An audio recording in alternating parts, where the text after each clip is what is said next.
4 மணிக்கு எந்திரிப்பவன் ஞானி, 5 மணிக்கு எந்திரிப்பவன் அறிஞன், 6 மணிக்காவது. நம்மளுக்கு பெரிய பிரச்சனையே காலையில் எந்திரிக்கிறதா. காலையில் எந்திரிக்க சொன்னா அவ்வளவுதான், வரும்பா ஆத்திரம். அம்மா அப்பால இருந்து தொடங்கி நம்ம சந்திக்கிற எல்லா மக்கள் மேலேயும் காலையில ஒரு ஆத்திரம் வரும். ஏன் இந்த காலையில் எந்திரிக்கிறது இப்படி ஒரு போராட்டம்? எனக்கான ஓய்வு சரியா கிடைக்கிறது இல்லைன்னு யாருமே யோசிக்கிறது இல்ல.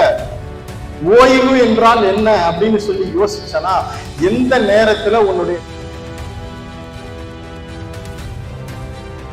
நான் ஏதாவது வேலை செய்யணும், இன்னைக்கு படிக்கணும், என்னுடைய நாட்களை நான் பிரயோஜனமா பயன்படுத்திக்கணுங்கிற எண்ணமே இல்லாம நம்மளுடைய ஒவ்வொரு நாளும் கண்பிடிக்கும் என்றால் அந்த நாள்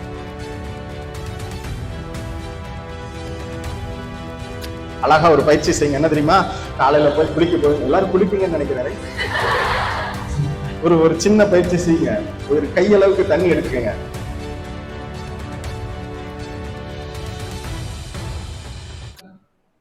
நேரங்கள் எவ்வளவு குறைவு, மனிதன் வாழ்க்கை சிறியது, மனுஷ வாழ்க்கை ரொம்ப புரியுதுன்னு சொல்ற எல்லா இளைஞர்களுக்கும் மாணவர்களுக்கும் ஒரு கால்குலேஷன் புரியுறது இல்ல. ஒரு நாளைக்கு எவ்வளவு மணி நேரம் தூங்குறோம்? குறைந்தது 8 மணி நேரம். குறைந்தது 8 மணி நேரம். நமக்கு அது பத்துறது இல்ல.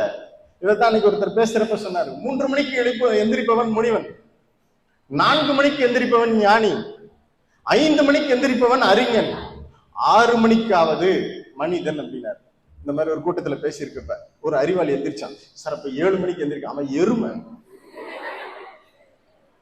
இன்னொருத்தர் எந்திரிச்சான். அப்ப 8 மணி. அவன் காட்டு எருமை. காலையில் எழும் பொழுது எனக்கு ஒரு நாள் கிடைச்சிருக்கு. இந்த நாள் தான் எனக்கு நிரந்தரமான ஒன்று. பழச நான் என்ன பண்ண முடியாது, எந்த வகையிலையும் நான் மாற்ற முடியாது. ஆனா எதிர்வரக்கூடிய நாட்கள் இருக்குதா இல்லையான்னு தெரியாது. ஆனா எனக்கு இன்னைக்கு கிடைச்ச நாள் நிரந்தரம். இந்த நாள்ல என்னுடைய வாழ்க்கையை நான் எப்படி ஒரு பிரயோஜனமான நாளாக மாத்திக்க போறேங்கிற உற்சாகத்தோட காலையில எந்திரிக்கிறது யாருன்னா யாருமே இல்லை. ஏன்? அதுக்கு முதல்ல காலையில் எந்திரிக்கணும். நம்ம ஆளுகளுக்கு பெரிய பிரச்சனையே காலையில் எந்திரிக்கிறதா. காலையில் எந்திரிக்க சொன்னா அவ்வளவுதான், வரும்பா ஆத்திரம். அம்மா அப்பால இருந்து தொடங்கி நம்ம சந்திக்கிற எல்லா மக்கள் மேலேயும் காலையில ஒரு ஆத்திரம் வரும். ஏன் இந்த காலையில் எந்திரிக்கிறதுல இப்படி ஒரு போராட்டம்? நமக்கு முன்னாடி இருந்தவர்கள், முன்னோர்கள் நிறைய பேர் காலையில 4 மணிக்கு மேல உறங்கியதாக வரலாறுகளே இல்லை. அப்படி இருக்கும் பொழுது நம்ம காலையில எந்திரிக்க முடியறது இல்லை. எந்திரிச்சா ஒரே சோர்வு. காலையில் எந்திரிச்சு இதெல்லாம் விட காலையில எந்திரிச்சோன்னா எல்லாரும் சொல்லுவாங்க, நல்ல அறிவுரை சொல்லுவாங்க, காலையில் எந்திரிச்சோன்னா ஃப்ரெஷ்ஷா இருப்பேன், படிச்சுன்னா அப்படியே மண்டையில ஏறும். அந்த ஃப்ரெஷ்ஷா இருக்க மூஞ்சி ஒரு தடவை கண்ணாடியில போய் பாருங்க. நீங்க போய் பாருங்க, காலையில எழுந்திரிச்சோன்னு என் மூச்சு ஃப்ரெஷ்ஷா இருக்கு அப்படின்னு கிடையாது.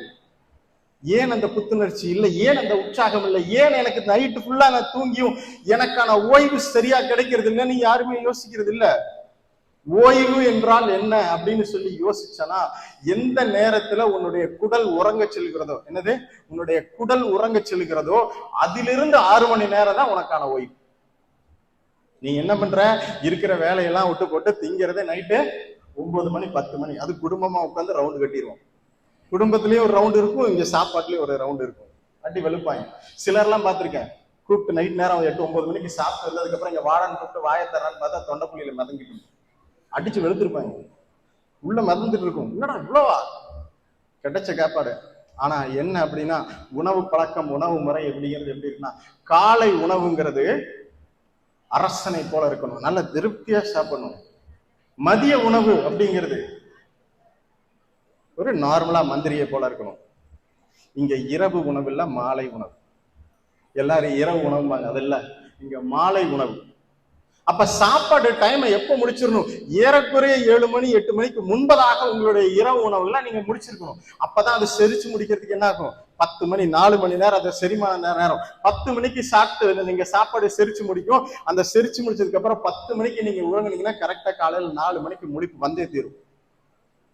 காலையில எந்திரிக்கிறப்ப உங்களுக்கு என்ன இருக்கும்? நான் சொன்ன புத்துணர்ச்சி, உற்சாகம், அந்த நாளின் மீதான ஒரு பற்று, இந்த நாளில் நான் ஏதாவது சாதிக்கணும், படிக்கணுங்கிற எல்லா விதமான நேர்மறையான எண்ணங்களும் எங்க இருந்து உருவாகும் அப்படின்னா, காலை நீ கண் விழிப்பதிலிருந்து உருவாகும். இந்த காலையில கண் விழிக்கும் பொழுதே எனக்கு ஒரு பிரச்சனை அப்படிங்கிறப்ப என்ன இருக்கும்? முதல் தோல்வி முற்றிலும் தோல்வி. காலையில நான் எந்திரிக்கும் பொழுதே என்னோட உற்சாகத்துல நான் ஏதாவது வேலை செய்யணும், இன்னைக்கு படிக்கணும், என்னுடைய நாட்களை நான் பிரயோஜனமா பயன்படுத்திக்கணுங்கிற எண்ணமே இல்லாம நம்மளுடைய ஒவ்வொரு நாளும் கண்பிடிக்கும் என்றால் அந்த நாளில் நீங்கள் செய்யக்கூடிய அத்தனை செயல்பாடுகளும் என்னாச்சு? அதோட முடிச்சு. முதல் கோணல் முற்றிலும் கோணல்ங்கிற மாதிரி. அதனால முதல்ல நீங்க என்ன பண்ணணும் அப்படின்னா, காலை நேரத்துல நான் எந்திரிக்கிறதுக்கு என்னை எப்படி நான் பயிற்றுவிக்கணும். இதெல்லாம் தவிர உங்க ஆசிரியர்கள் சொல்லுவாங்க, அழகான அறிவுரைகள் சொல்லுவாங்க. என்ன சொல்லுவாங்க? யோகா பயிற்சி பண்ணுங்க, மூச்சு பயிற்சி பண்ணுங்க, நடைப்பயிற்சி பண்ணுங்க, உடலுக்கான வேலைகளை கொடுங்க. அந்த இடத்துல வந்து ஆக்சிஜன் நிறைய உள்ளுக்குள்ள கன்சியூம் பண்ணோம் அப்படின்னா நமக்கான நல்ல ரிஃப்ரெஷ்மெண்ட் கிடைக்கும்னு சொல்லுவாங்க. இதுக்கு செய்யறதுக்கு நமக்கு நேரம் இல்லை. நீங்க எல்லாம் அவ்வளவு பிஸியா இருக்கிற ஆட்கள், நீங்களும் ரொம்ப பிஸியா இருக்கிற ஆட்கள். சரி, உங்களோட பிஸியான ஷெட்யூல்ல நான் என்ன பண்ணணும்? வந்ததுக்கு ஒரு நல்ல ஒரு சின்ன ஒரு பயிற்சியை சொல்லி கொடுத்துட்டு போயிடணும். அழகா ஒரு பயிற்சி செய்யுங்க. என்ன தெரியுமா? காலையில போய் குளிக்க போய் எல்லாரும் குளிப்பீங்கன்னு நினைக்கிறாரு. காலையில குளிக்க போறப்ப என்ன பண்ணுங்க? ஒரு சின்ன பயிற்சி செய்யுங்க. ஒரு கையளவுக்கு தண்ணி எடுத்துக்கங்க. என்ன பண்ணுங்க? ஒரு கையளவுக்கு தண்ணி எடுத்து அதை வாய்க்குள்ள என்ன பண்ணிக்கங்க, ஹோல்ட் பண்ணிக்கங்க, குளிச்சு முடிக்கிற வரைக்கும். இப்ப நீங்க என்ன பண்ணணும்? குளிக்கிறப்ப தண்ணியை ஊற்றும் பொழுது நம்ம உடல்ல இருக்க ரத்தம் எல்லாம் என்ன ஆகும்? எல்லா பகுதிகளில இருந்து நம்மளுடைய நீர் எங்கெங்க படுறதோ அந்த இடத்துக்கு அழகா பரவ ஆரம்பிக்கும். தண்ணி பட்டன்னு ஜிலு ஜில்லுன்னு உடம்புல நடுங்குது தெரியுமா? அது சில அறிவாளிகள் இருக்காங்க, குளிச்சா சுடு தண்ணி தான்பாங்க, எதுல குளிச்சாலும் இப்படித்தான் இருக்கும். ரைட். அப்ப உடம்புல ரத்த ஓட்டங்கள் பரவும் பொழுது ஒரு புத்துணர்ச்சி ஏற்படும். இந்த ஏற்படுற நேரத்துல எல்லாரும் தண்ணியை ஊத்தி பாருங்க, அப்படி ஒரு பெருமூச்சு இருக்கும். இருக்கா? அந்த பெருமூச்சு வாயின் வழியாக இழுத்து வாயின் வழியாக வெளியிடுவோம். இதை ஹோல்ட் பண்ற அழகான மெத்தடு. வாய்க்குள்ள கொஞ்சம் தண்ணியை வச்சுக்கிறது. தண்ணியை வச்சீங்கன்னா உங்களுடைய சுவாசம் முழுவதும் என்னாகும்? மூக்கின் வழியாக போய் நல்ல நுரையீரல் விரிஞ்சு கொடுத்து அந்த இடத்துல ஆக்சிஜனோட கன்செப்ஷன் அதிகமாகி அந்த நாளுக்கான ஒரு மிகப்பெரிய புத்துணர்ச்சி கிடைக்கும். இது வந்து யோகால கிடைக்கக்கூடிய பயிற்சிகள்ல ஏறக்குறைய 80% அதனுடைய பயன்களை தரும். ஆனா ஒண்ணே ஒண்ணு, தயவு செய்து என்ன பண்ணுங்க, இதை கொஞ்சம் கொஞ்சமா பழக்கப்படுத்துங்க. சில ஆளுங்க இருக்காங்க, நான் சொன்னதுக்காக என்ன பண்ணுவாங்க அப்படின்னா, தண்ணியை எடுத்து வச்சுட்டு மழை தண்ணியை ஊத்திட்டு உள்ள புற ஏறி அங்க நிக்கிற கோலத்துல என்ன கண்டபடி பேசிட்டு இருப்பாங்க. இவன் ஒருத்தன் சொன்னாண்டா அறிவுரைன்னு இதை சொல்லி கேட்டுட்டு. அதனால என்ன பண்ணுங்க, எதையும் ஆரம்பத்தில் பழக்கப்படுத்துவது சிரமமாக இருக்கும், சற்று சிரமம். ஆனா பயன்படுத்தி அதை பழக்கப்படுத்திட்டீங்கன்னா உங்களுடைய வாழ்க்கையில் அது என்ன பண்ணும்? மிகப்பெரிய மிகப்பெரிய ஒரு மாற்றங்களையும் மாறுதல்களையும் தரும்.